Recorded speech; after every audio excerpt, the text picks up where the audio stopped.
Welcome to me in the garden. Welcome to me in nature. I trust you're well, as always. I certainly am. In this video, I'm going to be expanding my herb garden and just sort of touching it up and tidying things up. So thank you so much for joining me. You're going to see maybe a little bit of snippets of work that I've done on this particular area in the past, but I'm focusing specifically on expanding the area for my herb garden. Thank you so much for joining me.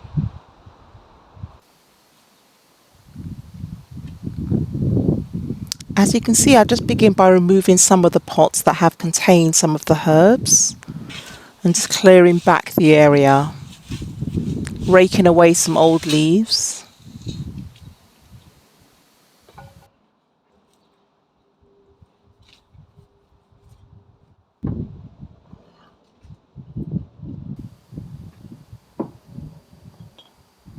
Here I have some concrete patio slabs that I placed here months ago, and it really a solution to help me be able to navigate my wheelbarrow between the two different levels of the garden here.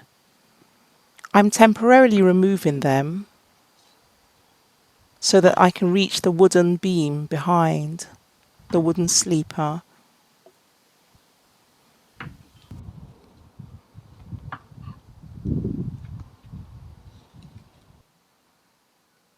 These are primula. They're perennials, they'll grow back.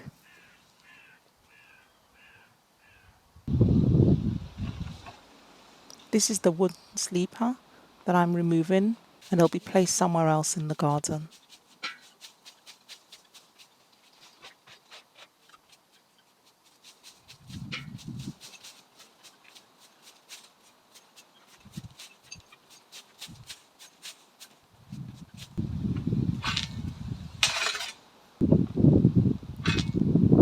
Sorry about the sound of the wind in this area.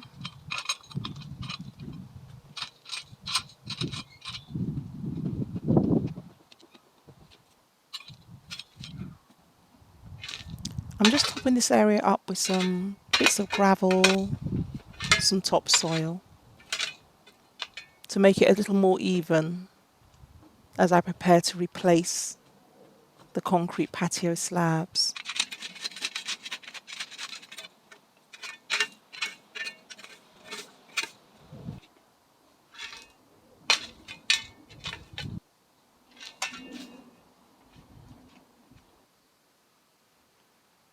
And as clockwork, here comes Mr. Robin, always on the lookout in the garden for any time I rake or toil the soil.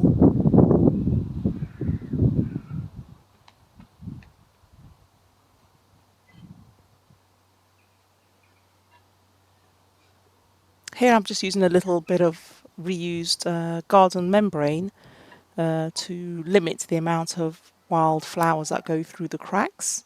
But these paving slabs are repurposed. I've had them in the garden in other places, and I'm simply trying to increase the area for the herbs. And in the meantime, Mr. Robin has come to inspect the work and, of course, find a meal.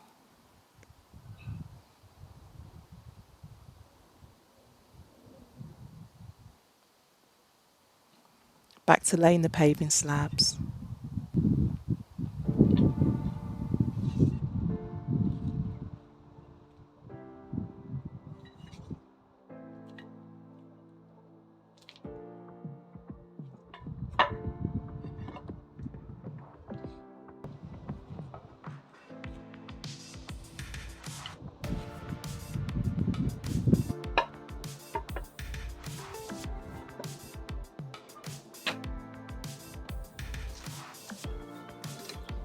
Couldn't ignore the fact that my wisteria just needed some gentle pruning.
down safely.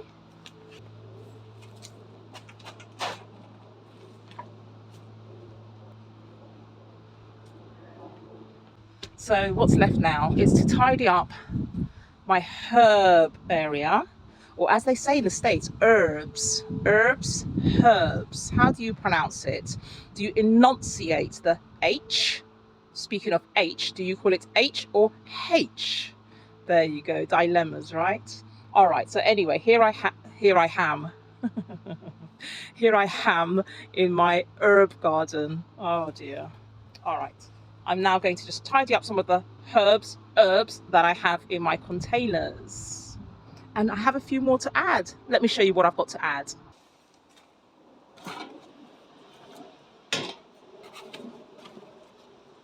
Okay, they've been sat in their containers for a few days waiting on me. But here they are, have a look. These are some of the different herbs. Cardoon. I have a couple in the garden already, but I couldn't resist buying another one. I also have some, this is lovely. I love using the spice in some of our meals, including things like rice. Fenugreek, rosemary. It's used quite a lot traditionally with lamb and with meats, but it's great in salads, and just doing this, the aroma is quite prolific. It's lovely. So that's rosemary. Ooh, who doesn't love themselves some sage? I love sage. So what we have here is some sage tricolor, French for 3 colours, the 3 colours of sage. Very lovely. Plastic mint. And mint comes in so many different varieties nowadays. So many. And yes, some of them are vigorous in their manner in terms of how they grow. They can be quite vigorous. So it's sometimes a good idea to plant them in their own individual pots so that they can get as carried away as they like, but then they don't migrate into places where perhaps you don't want them. This one is chocolate. This one here is a herb we use very frequently in our cuisine with the family, thyme. There are so many different types of thyme, and they have little flowers late summer, and all of the plant is edible. So this one here is pink thyme. This is another mint. So we had chocolate mint. This one here is lime. And I think it's more because of the colours of the leaves, perhaps, or I wonder whether, I've not had this one before, I don't think. I wonder if it's got anything to do with the flavouring as well, possibly, who knows. But this one here is lime mint. And just doing this again, the aroma is very pungent. It's very lovely. Okay, so I've got a couple of rosemaries. This one's slightly different. This one's called pink rosemary, so that'll be interesting. Maybe it's just down to the colours of the flowers when they do bloom. But I've got another rosemary. This one is pink rosemary. You can tell me what this one is, just from the unique colour and form of this plant. This is curry, and I do have one actually at the back of the garden, but there's no harm in planting another one. So this is lovely. Curry. This one here, often used in salads. Rocket, often used in salads. Meant to have a slightly peppery sort of taste, but it certainly adds dimension to any salad. This is rocket.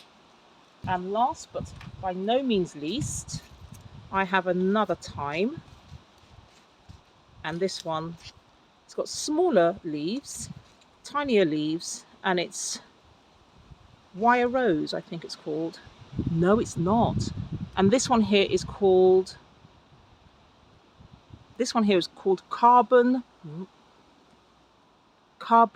wine and roses. Well, that is a unusual name, isn't it? Carbon wine and roses. So that's to compare that with the pink. You can see that the foliage on this one is a lot smaller. The leaves on this one is a lot smaller. So let's get some of them planted out. It's starting to drizzle, so the weather might dictate as to how much I get done today. Okay, it's starting to drizzle It's starting to drizzle quite a bit, and as much as I love and appreciate love each and every single one of you, my camera unfortunately doesn't know the difference between when it's sunny and when it's raining, so I'm gonna have to go in for now, but I will return to plant these out. Thank you so much for watching so far. Please do return so you can see how I plant these out and make use of this herb area. So this job is unfinished as of now, and as you know, or perhaps you may not be familiar, I may pop out later on today and continue this video. It just depends on the weather. Okay, so thank you so much so far, and I'll see you as I continue this video. But I've got to pop in now because it's just starting to rain a little bit too much for my camera. Keep well.